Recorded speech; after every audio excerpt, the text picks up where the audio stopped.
If I told you that the money in your pocket, the number in your bank account, and even the salary you will earn in the future is actually not really yours, what would you think?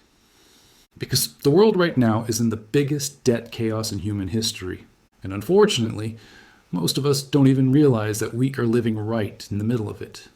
Today, governments borrow trillions, and this is considered normal. Central banks create money just by pressing a few keys. Families take on 30-year loans and see it as an ordinary decision. And we still talk about debt as if it were something harmless and permanent. But the truth is, debt has always been a tool of power throughout history. It has been a way to control people, societies, and even entire countries. And very often, it has been the spark that ignites major crises. So the real question is not, will this much debt cause problems?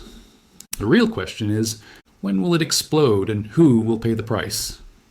To understand this, we need to go back to the very beginning of history. Debt is not something new. It is as old as civilization itself. The first written tablets in Mesopotamia were not poems or prayers. They were debt records. Who owed how much grain to whom, how many animals. Everything was written down. Back then, debt was not only an economic issue. It was also a religious and political matter. Kings and priests were responsible for overseeing debts, and sometimes large amnesties were declared and debts were erased. Why? Because they knew that if people were completely buried in debt, society would collapse. So in the ancient world, everyone was aware of this. Debt is power, but too much debt is disaster. Then came the Renaissance, and banking grew even more. Bankers like the Medici family in Florence were lending money to kings and popes for wars, for palaces, for cathedrals. But debt was still debt. Even Spain, which brought tons of silver from the New World, declared bankruptcy several times in the 1500s because what they spent was more than what they earned. So the real lesson is this: even gold cannot save you if you cannot control your ambition. Over time, debt became not only a tool for individuals, but also a weapon for states. It financed wars, destroyed empires, and changed borders. But today's debt situation truly began in the 20th century. After the First World War, countries were left with massive debts. Germany was burdened with such heavy reparations that even economists were saying it would explode. And it did. In the 1920s, people were carrying money in wheelbarrows just to buy bread. This was not only an economic crisis, it also psychologically shattered society. And it opened the path that eventually dragged the world into a second war. Then, in 1944, the Bretton Woods system was established. The United States became the financial center of the post-war world. The dollar was pegged to gold, and other currencies were pegged to the dollar. But this also meant something else. The whole world had to trust the financial discipline of the United States. It worked for a while. But with the Vietnam War and rising social spending, the U.S. started printing dollars without having the gold to back them. When other countries said, "Give us our gold back," in 1971, the door was shut. The dollar was no longer tied to gold, and at that moment, all the rules of the game changed. Now debt had no real limit. Print it or borrow it, as long as people keep trusting the system.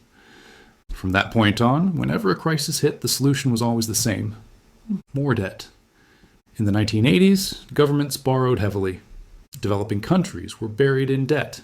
Then the Latin American debt crisis exploded.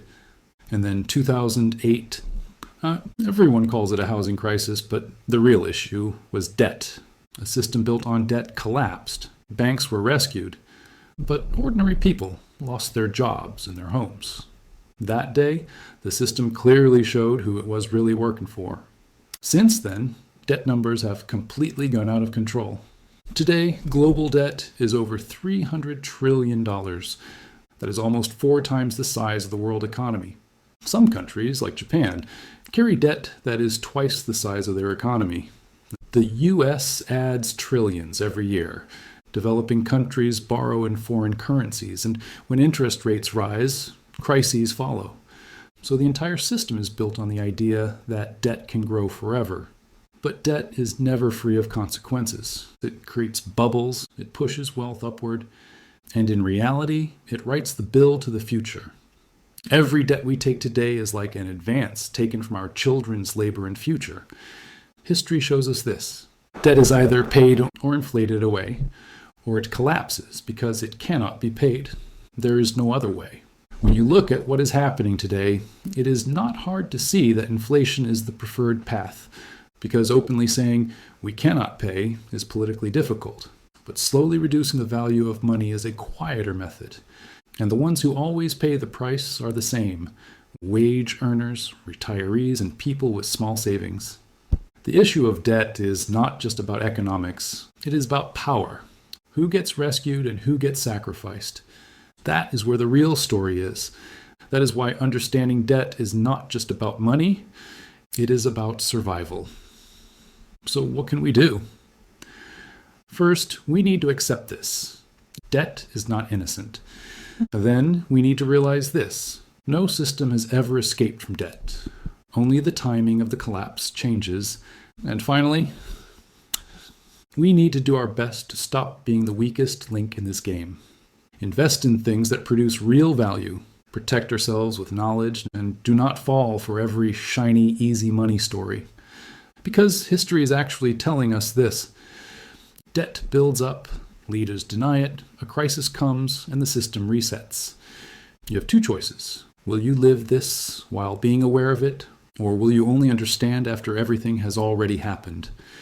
Global debt is not just a statistic. It is a shadow hanging over our future. And if we do not learn from this, it will crush us just like it crushed every empire before us. If this perspective gave you something, subscribe, because you cannot understand today without understanding history.